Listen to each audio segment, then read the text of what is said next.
Good morning, everybody. It's Reverend Mark Gilbert. I am back with you again after we've rotated around with other speakers. It's great to be back with you on this beautiful Saturday morning. I say beautiful Saturday morning.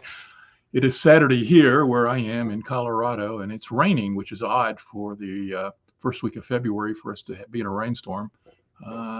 Snow would be more appropriate here in the Denver area where I live, but we have snow. So, anyway, I want to welcome you to this morning's Saturday Science of Mind and Spirit conversation program. And today we're going to be looking at the part 4 of the Introduction to the Science of Mind textbook, which is how to use it. And we're going to be getting into that in just a few minutes. But as always, I want to encourage you that if you are watching live, to share your name and location in the comment field so we can acknowledge you and see who all is here and bring you into the conversation. One of the things I like to remind everybody at the outset is that when we're doing this live, I don't want it to just be me talking. I want you to interact with me. So if you've got a question about science of mind or the philosophy in general, I would love for you to present that in the chat. So go in if you're watching on Facebook or somewhere, drop a comment and it will show up and I can bring it up on the screen. And welcome to everybody who is here today. So again, if you are watching live, be sure to share your name and location in the comment field. And again, we're going to be talking about the how to use it, which is part 4 of the Introduction to the Science of Mind textbook. So that said, let's just say a few things in sort of introduction to this. For many years, the Centers for Spiritual Living and its predecessor organizations in the communities, spiritual communities, usually use the month of January as a sort of back to basics month. Many of our communities go to the first 4 sections of the Science of Mind textbook and cover that in there any messages they may be doing on Sundays and that sort of thing. I did one recently for the Center for Spiritual Living in Colorado Springs, where I was covering part 3 of the introduction. And I'll talk a little bit more about that in a few minutes. But what I want to do is just ensure that you're brought into the conversation. And so, again, if you're watching live, be sure to drop a comment in and let us know where you are. Good morning, Shay from Colorado. Happy to have you here with us, and thank you for joining in. And I was talking about the fact that many of our communities do the back to basics, and it's very similar to what we're doing here on the New Thought Media Network with the Science of Mind Saturday Conversation program. Is that every year in January for the last several years, we've been starting with the first section of the textbook and moving all the way through it and item by item, chapter by chapter with every week, using it as sort of a bridge for a conversation. So what I would want to do is to have a conversation with you. And although the topic today is the part 4 of the Introduction to the Science of Mind textbook, it's not, we can use that as just a bridge to go wherever you want. Now, I will say what I have done in preparation for this is I've gone through and created and looked at a bunch of the common questions I've got from teaching this particular section of the textbook, and I've pulled them out, and we're going to use that as a sort of a starter to get us going this morning. So in any case, we're going to be talking about that section, but I want you to jump in and also tell me what's on your mind and what you want to talk about.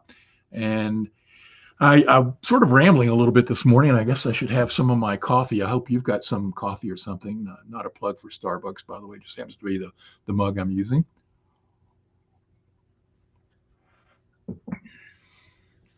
But I mentioned that we typically at the beginning of the year go back and look at the basics. And how did this get started? I've been doing a lot of research for the Science of Mind archives. And one of the things that I've come up with is the fact that we have a lot of audio recordings of our founder, Ernest Holmes, and over 200 audios, and we've been slowly bringing them out on the archives website. And one of the things, some of them are radio shows, TV shows. He did a number of different radio shows. We also have a lot of Sunday talks that he did back at a place called the Beverly Theater in Beverly Hills, California, back in the 1950s. And in 1955 and in 1956, he did series of talks in January where he went back to basics and used the introductory sections of the textbook as the titles for his talks. And so, although I'm not positive of this, it's my conjecture that the very nature that he was talking about the 4 sections of the intro to the textbook in his January talks in the 1950s sort of became the impetus for science of mind communities, religious science churches, and things like that to have this typical kind of go back to the basics at the beginning of the year. And so, in any case, he took the 4 sections and those were talk titles, and we've been doing it ever since. And here on the New Thought Media Network, with these programs, we're going to continue going through the book even after the introductory section. Will be starting on the very first chapter after the introduction in next week's program. Again, if you're joining us live, please drop a little note in there about where you're from. Marissa, and great to have you here with us. Buenos dias to you as well.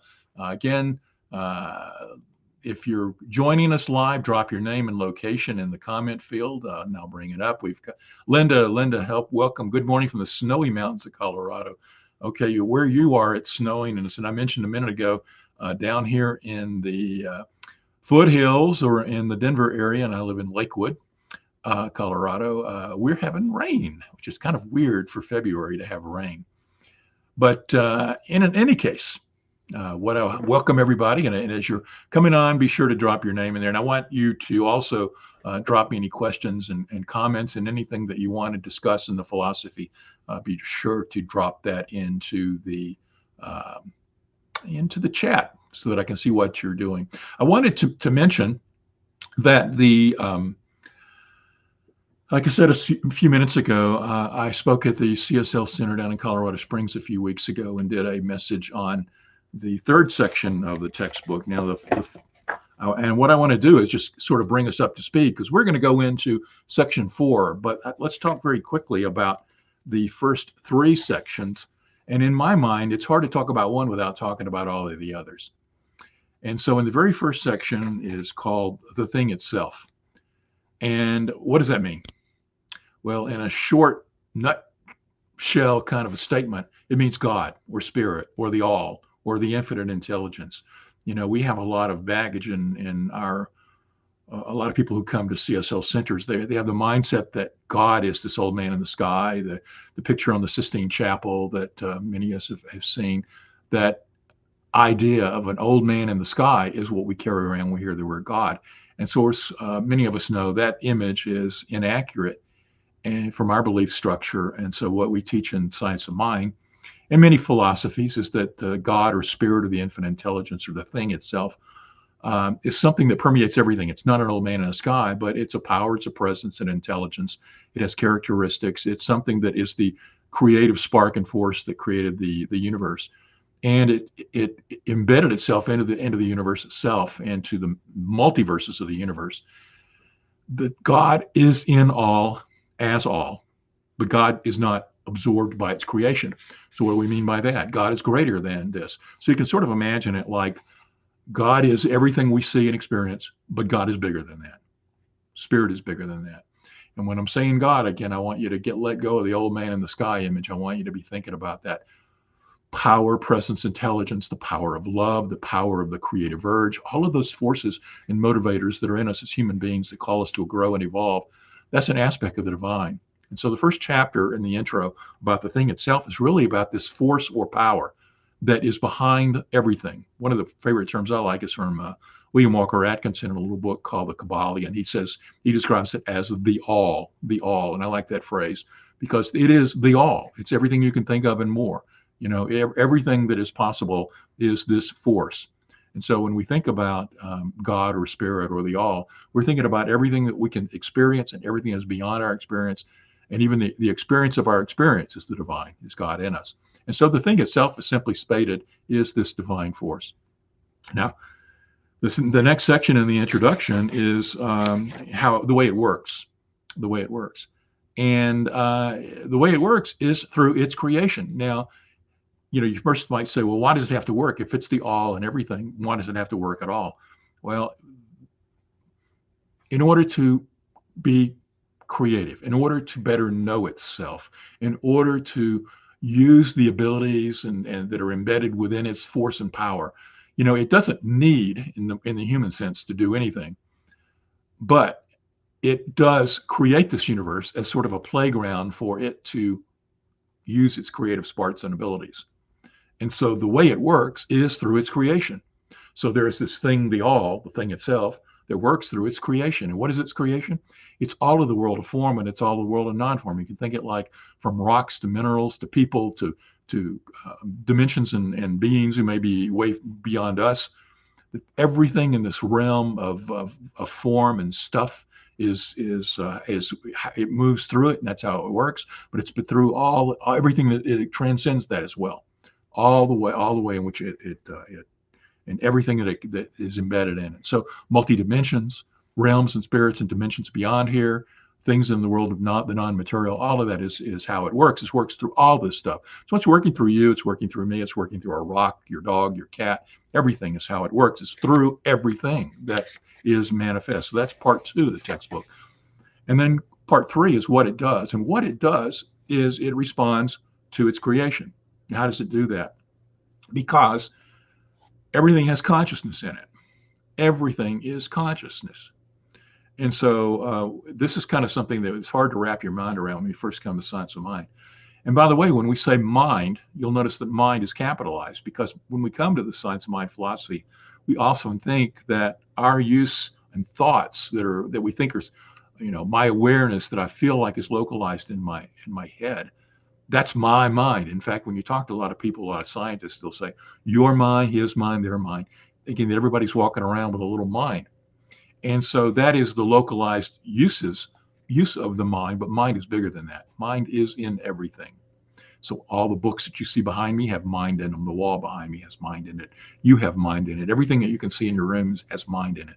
We live and move in a field of energy, and that field is mind with a capital M.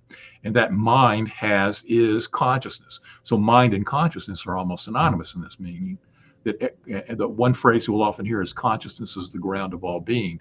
Everything has consciousness embedded in it.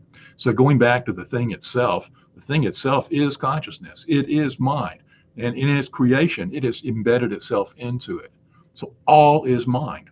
All is consciousness. So a rock has consciousness as a rock. Now, we as a human have a hard time imagining what the conscious awareness of a rock might be, but we can imagine that there is something in the cells and atoms that are within that entity as a rock that holds it together and maintains its form as a rock. And that's how what it does is spirit, the all, through its creation, responds to the consciousness of everything and everything. It responds to the consciousness in a rock by allowing the rock to be a rock.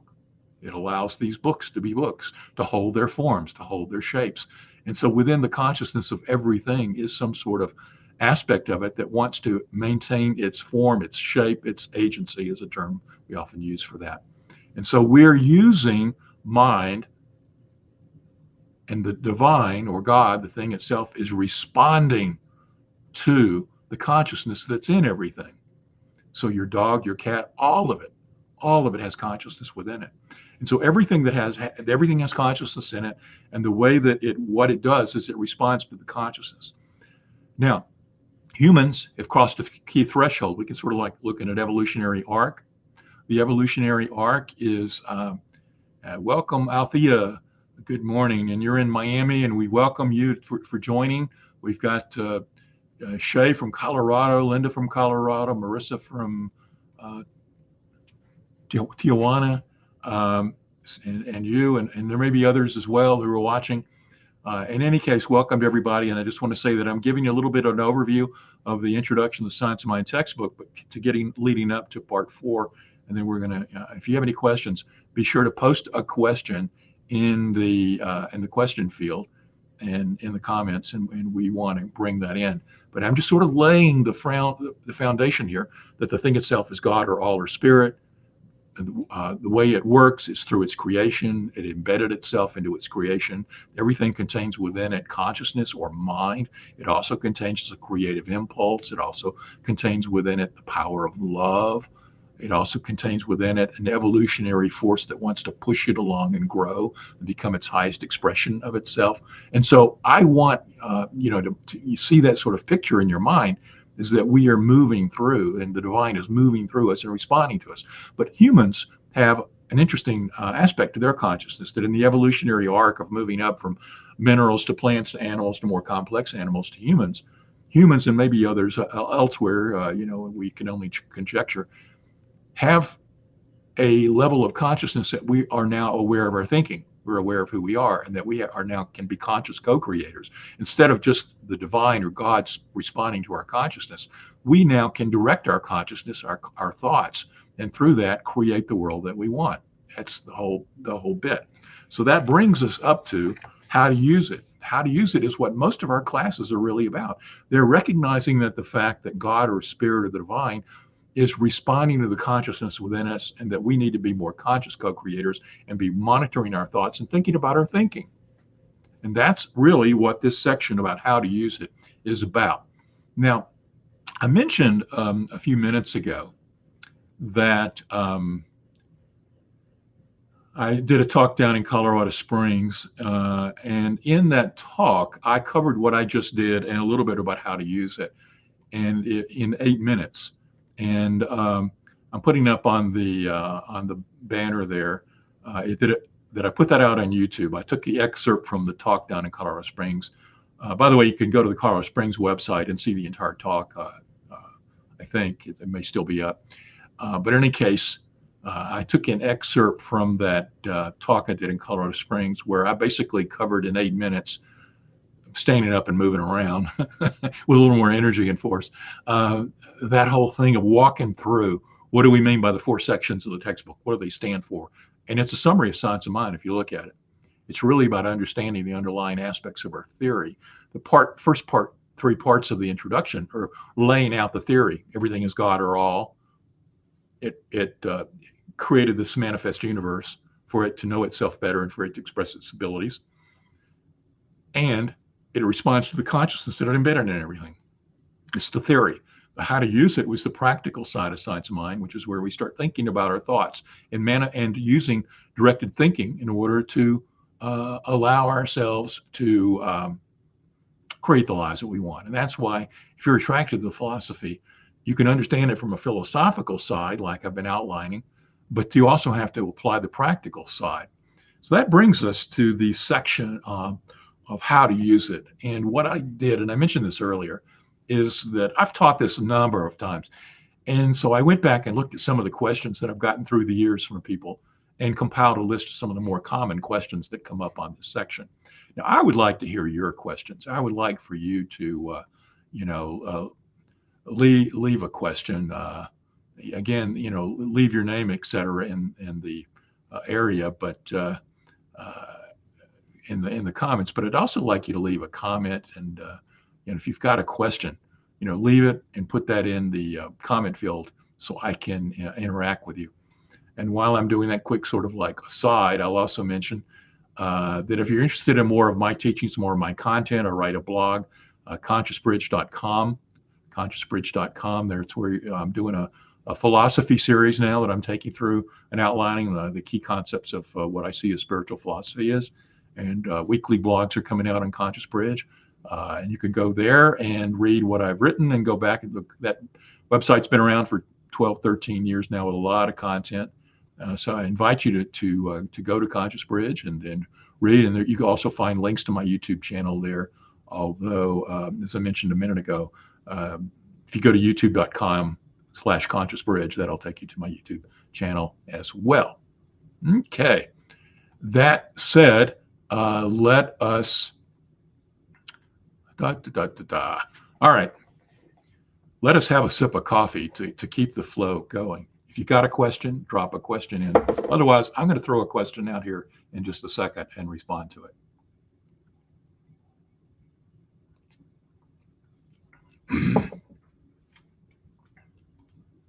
And welcome Wayne from Calgary.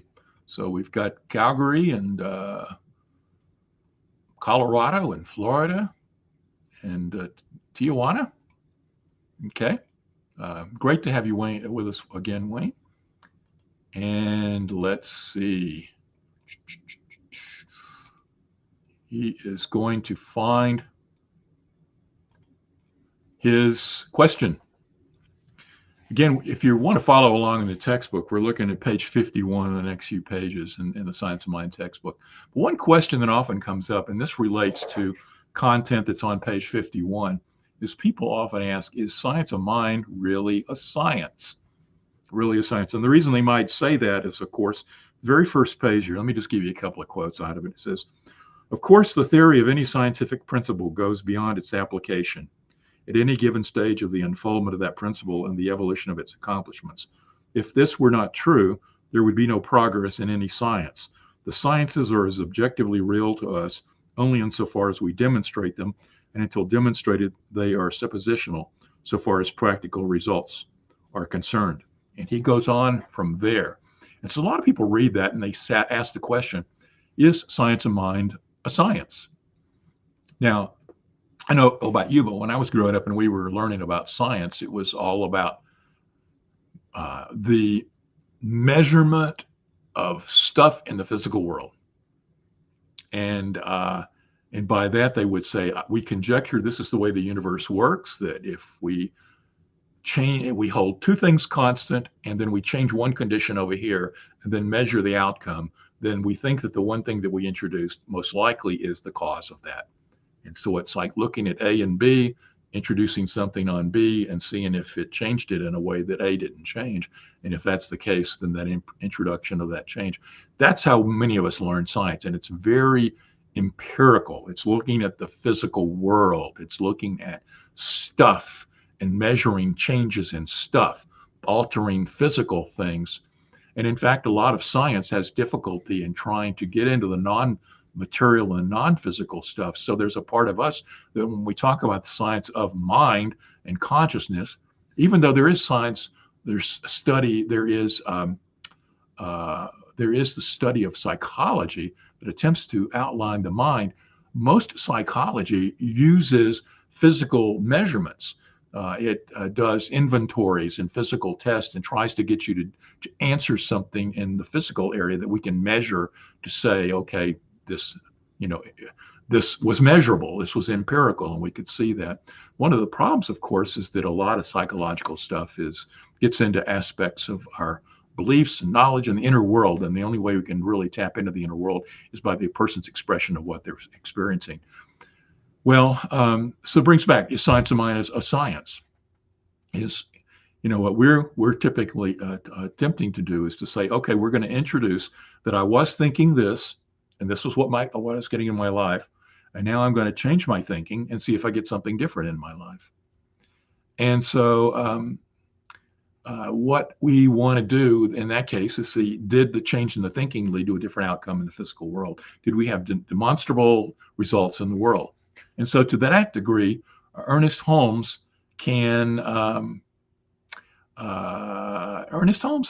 suggested and encourages us to test it for ourselves. And in that way, it's a science. Okay, now, has there been any kind of empirical, controlled scientific experiments beyond individuals, anecdotal evidence that they got results?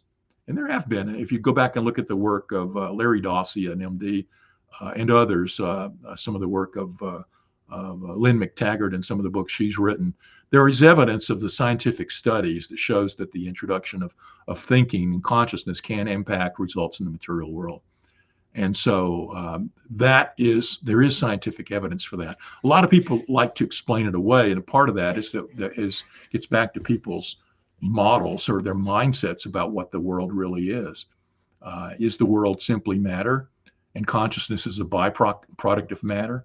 If a person's mindset is that everything is matter and that consciousness doesn't really have an impact on it, if your model says that, then any scientific evidence that supports that the introduction of a thought can change the physical reality messes up your model, and you tend to want to explain it away and negate it.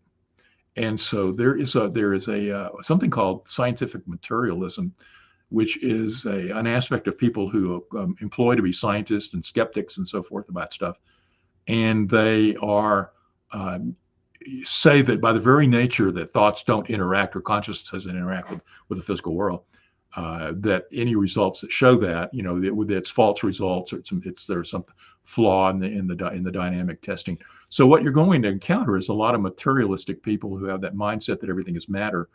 It has a sense that it can't be a science, and that anything that where we try to use the power of thoughts to create our reality is simply woo-woo stuff that we're gonna discard without even in consideration. But there's a lot of evidence to support it. But when Holmes wrote about it, he was asking you and I to treat it as a science and for us to employ it in our own lives and see if it makes sense and if it works for us. I'll throw a couple of comments up here. Wayne's can zombies learn the ways of the Force? That's an interesting question. And it gets into philosophical areas of consciousness, and scientists who study consciousness often use the idea of zombies as do they have the ability of free will to change? What's your other comment here? Chakra clearing and breath work. Okay, thank you for sharing that. If there's any other questions that relate to science of mind directly, please drop it in the chat. We'd love to hear from you. But so the first one I was throwing out there, and one we often get in this chapter is science of mind really a science? Another question that we often get in this introductory chapter is, what does Holmes mean by the law? The law. This was I mentioned a minute ago that when I first came to science of mind, when I heard the term mind, I walked around with mind as this thing in my skull, my awareness of mind. Now I understand that this awareness I have is my interplay with the force or energy that is moving through me. Okay. And we can, it's my consciousness and my mind is everywhere. It's like I'm floating in a sea that's flowing through me, and that's consciousness. And what I am aware of is simply what the pocket of consciousness that is within me, and its flow into my awareness. Okay, so I've changed my orientation about what mind is. Similarly, I had the word law had a lot of references for me. The law had such legal stuff. I came from a governmental background, and when I would hear the word law, I would think about the law and statutes and regulations and things like that.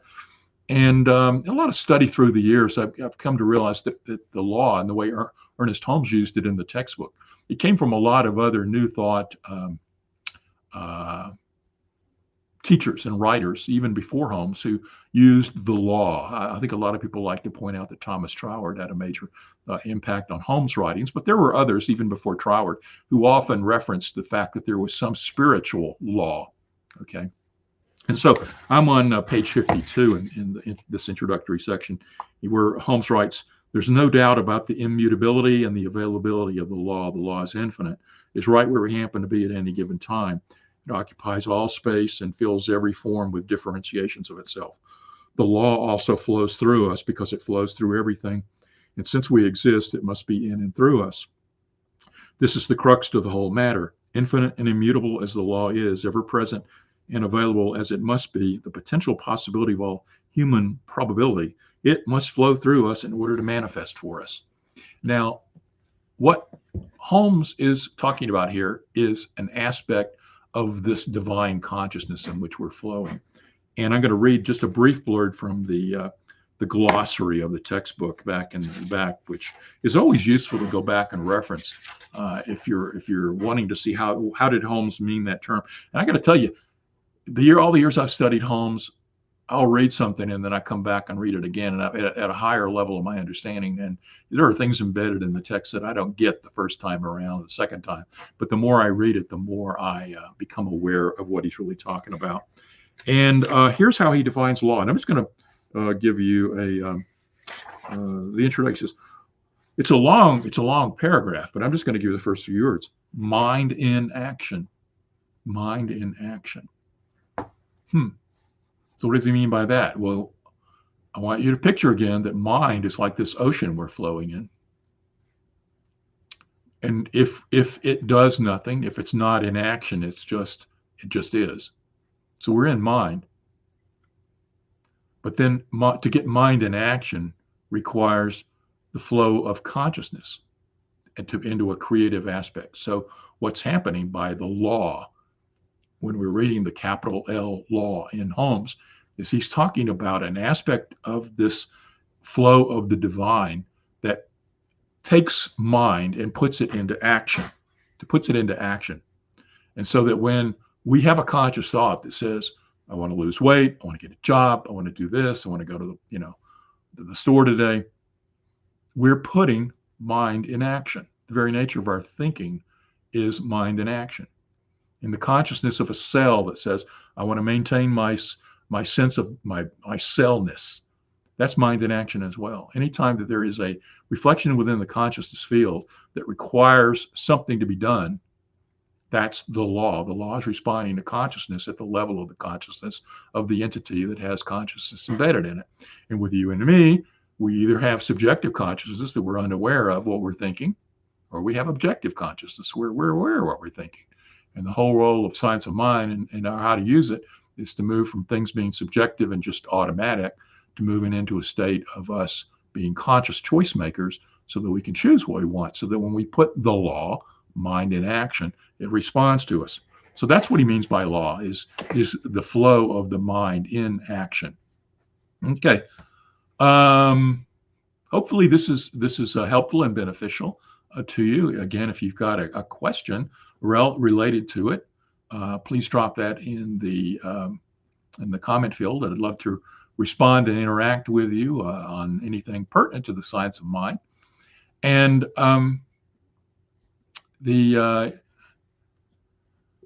okay, I'm going to throw a comment up here from Althea. Let's see. She says, I agree with Nikola Tesla that the brain is a receiver and universal mind connects with us through consciousness. Also, the 7 Hermetic laws, the first law is all is mind and the universe is mental. Yes, Althea, 100% agree with that. And, Ernest Holmes wrote a lot about seeing ourselves as spiritual broadcasting stations, that he recognized that we're both senders and receivers, that that in the very fact of us using and choosing our consciousness, we're broadcasting out from us our thoughts. And he also talked about the fact that we have a mental atmosphere around us. The fact that whatever you're thinking about, if you have a positive attitude towards life, and you're exuding love towards other people, that you're going to walk around with a sense of love and positive nature that it wants to attract people to you. But if you're walking around, with a lot of fear, a lot of negativity, you're also exuding a mental atmosphere of doubts and fears and so forth. So we are transmitters as well. But yes, we are also receivers. And Nikola Tesla, yes, wrote that as well as many other people. And that what we're and the term universal mind is really when Holmes talks about mind, that's really what he's talking about is this universal mind aspect. And you can find that, universal mind, relates to mind in his definitions. Yes, the seven Hermetic laws. The first law is, and I was quoting, by the way, a minute ago, the book, The Kabbalion by William Walker Atkinson. It was published under the name Three Initiates, but it was actually Atkinson who wrote it back in over 100 years ago, and he attempted in the Kabbalion to lay out what he saw were the 7 Hermetic laws. There's a lot of debate about whether that's the true Hermetic laws or not. Mitch Horowitz, a popular writer today, he says he's done some research into it and feels like it does. And I've read some Hermetic teachings and feel like Atkinson's work does. But there are 7 laws in the Kabbalion. If you haven't read the Kabbalion, folks, I'm always encouraging folks. I think it deepens your understanding of the science of mind. In fact, if you go back and look at Holmes' writings and talks in later aspects of his life, this would be a good time for me to plug a book I was working on last year, which you haven't picked up a copy. It's Ernest Holmes at a Solmar. First Ernest Holmes book in over 20 years, and helped compile this for the Science of Mind archives.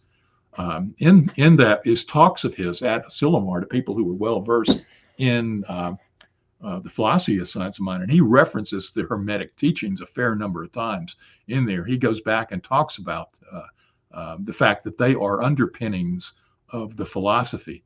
Holmes picked up a lot of stuff, but you're right. The 7 Hermetic laws, the first one is the all is mind. And in that is that there is the all, which is the thing itself, is how Holmes got it. And I said that earlier, that I like the all, but it's the thing itself. And that's the equivalent, the thing of what it is. And that all is mind. That is the fact that when I said that everything is embedded with consciousness, that is the same concept as well, that we're living and swimming and living and having our being in consciousness. And so the all responds to our consciousness in that way.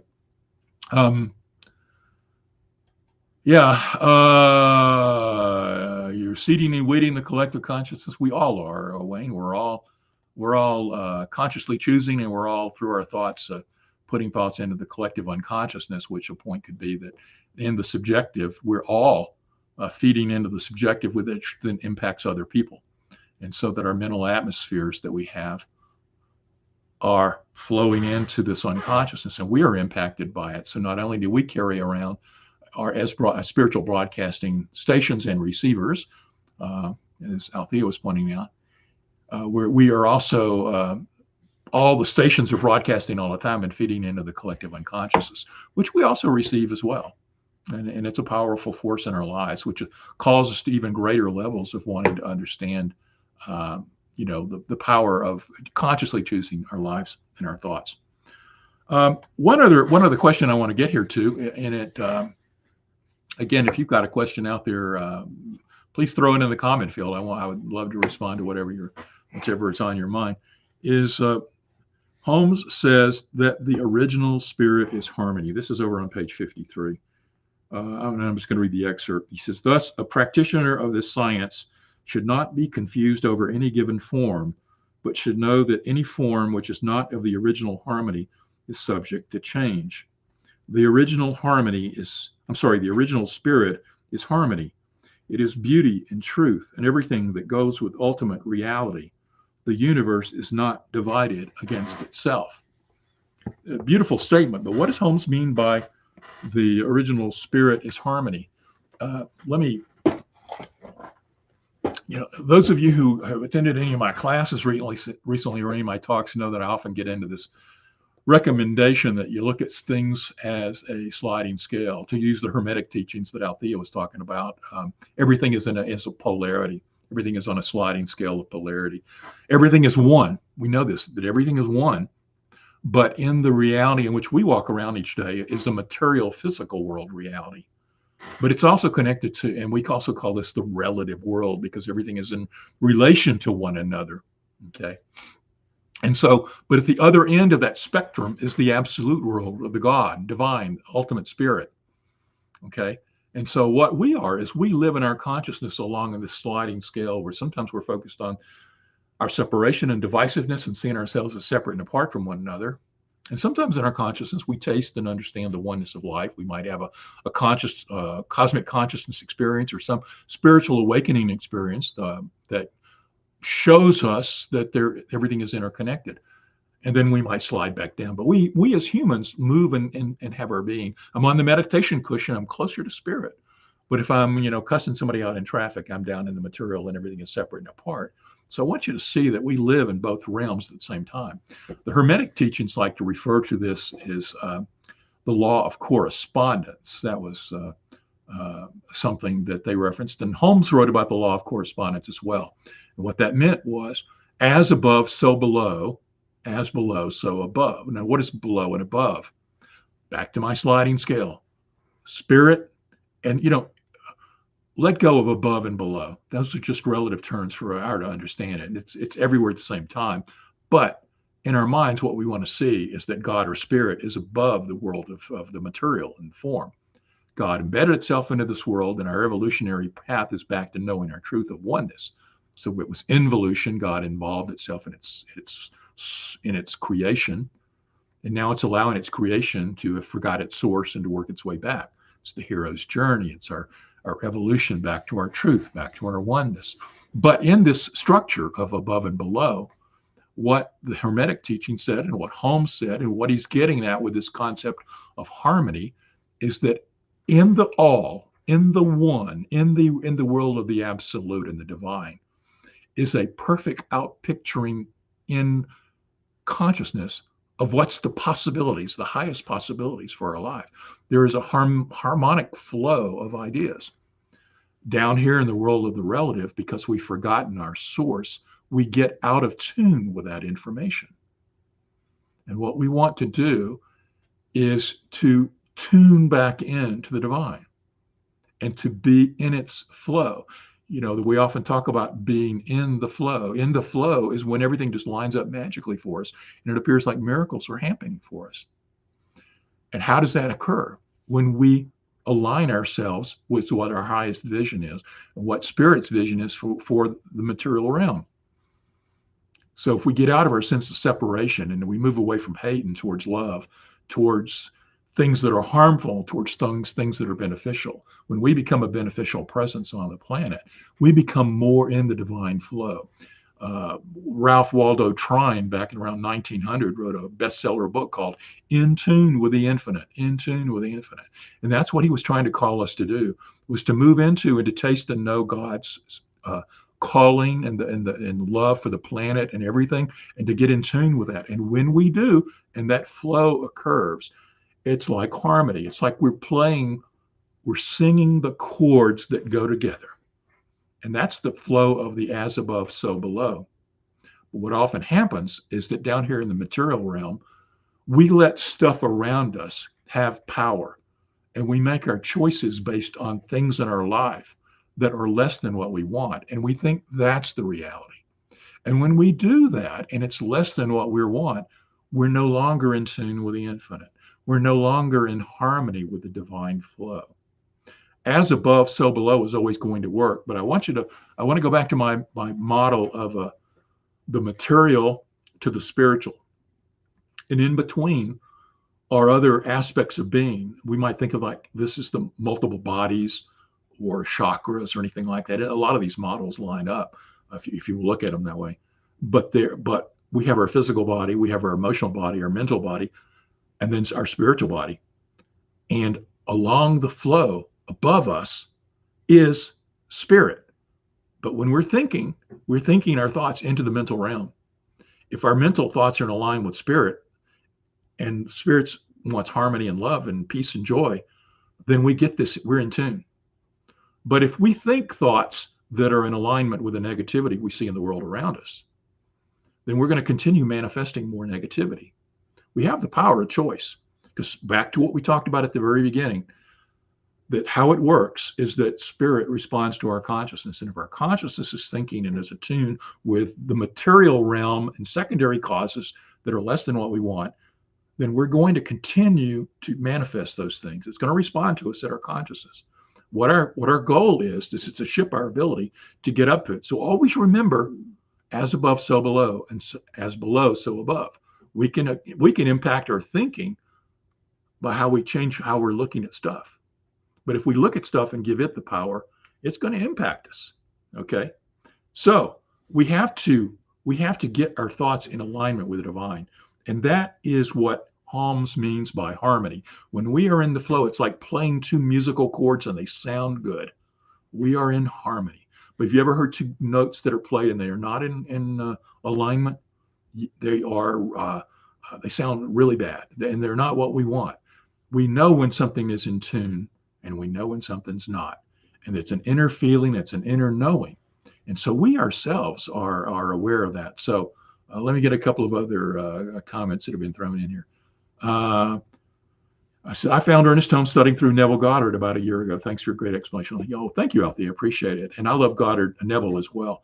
My wife and I were talking about Neville yesterday, and I mentioned Mitch Horowitz a few minutes ago. And Mitch is a friend of mine, and he loves Neville and always is talking about Neville. Neville has some practical techniques for how we can, get in tune with the infinite by looking at that hypnagogic state when we're going into sleep, and directing into the thoughts of what we want to manifest, and putting that into our sleep state and help program ourselves.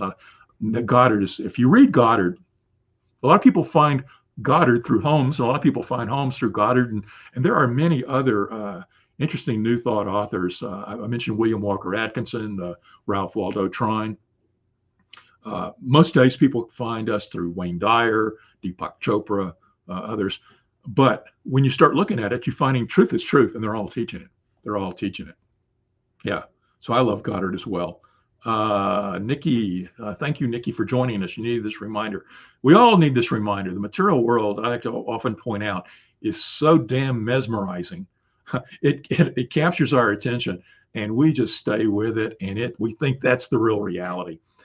And so one of the major things of science of mind and why it's important to have spiritual studies and spiritual practices is we spend so much of our conscious waking days focused on the outer world and thinking that's the reality, when our ultimate truth comes from spirit and the flow from the divine.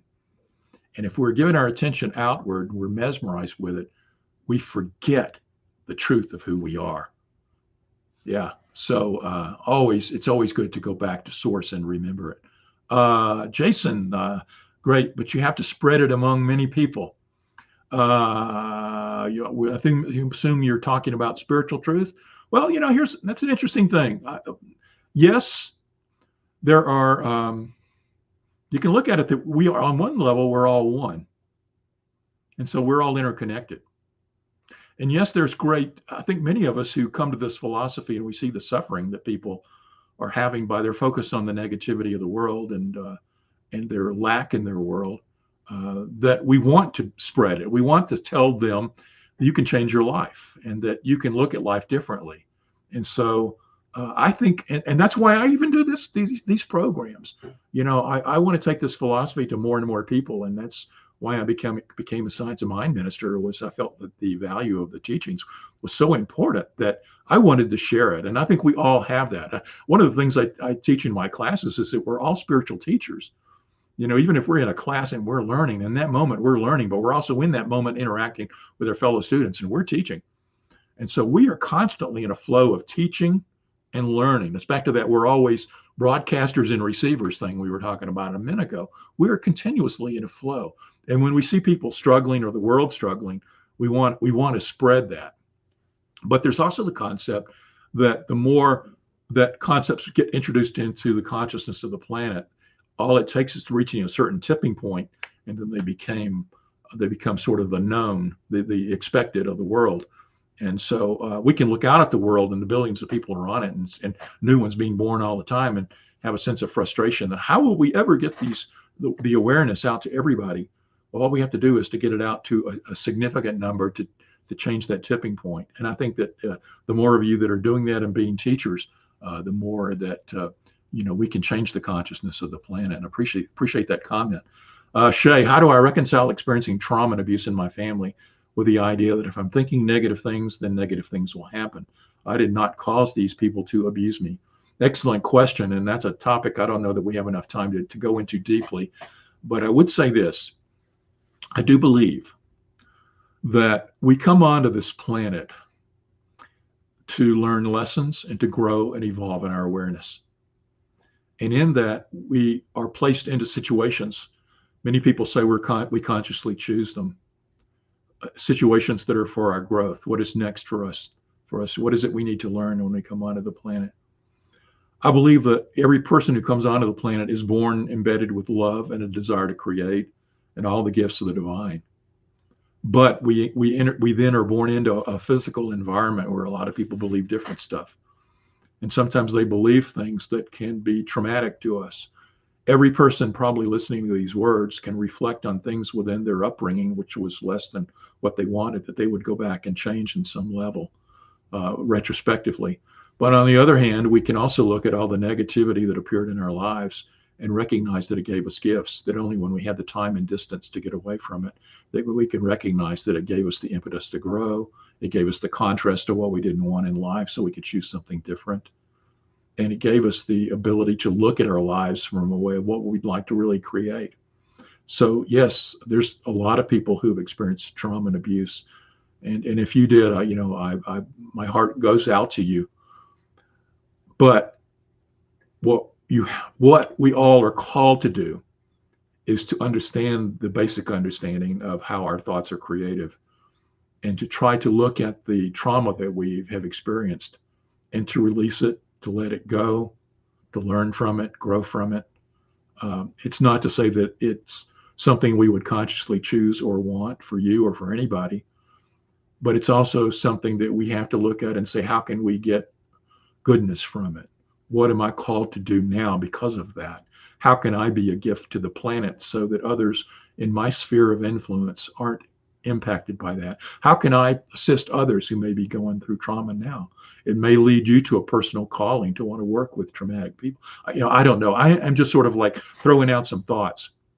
Yes, you didn't cause the abuse to the people, but what happens if, what all too happens is that when we don't wake up,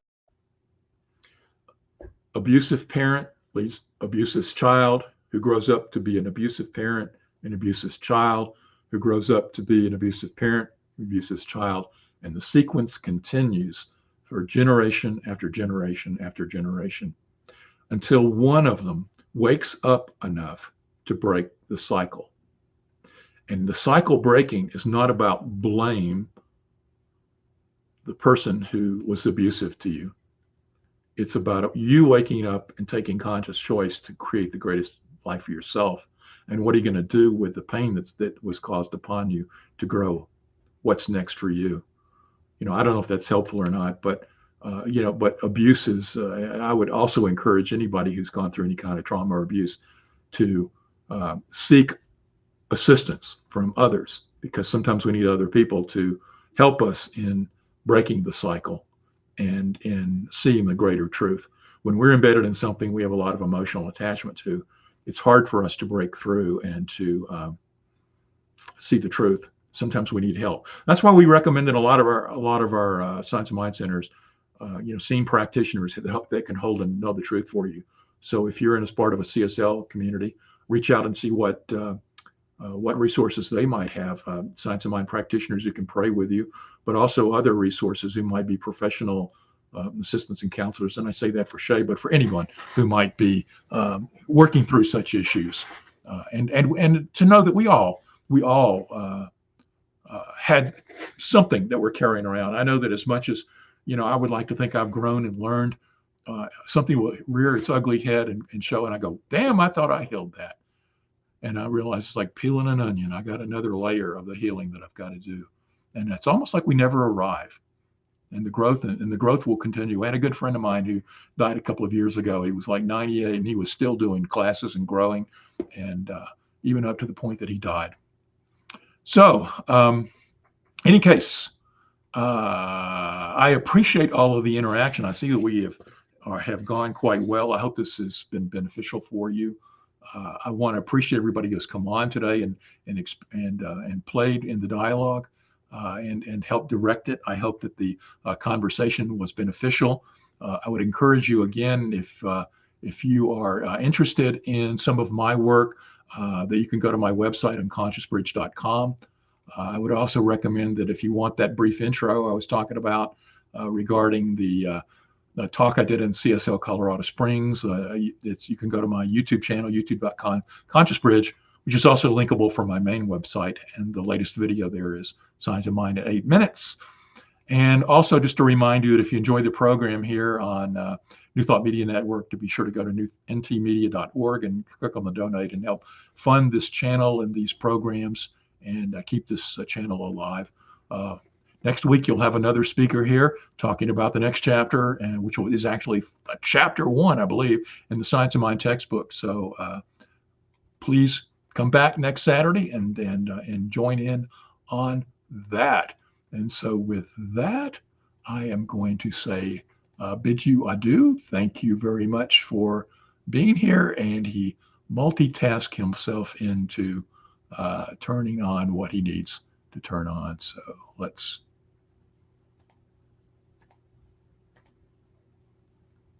Thank you.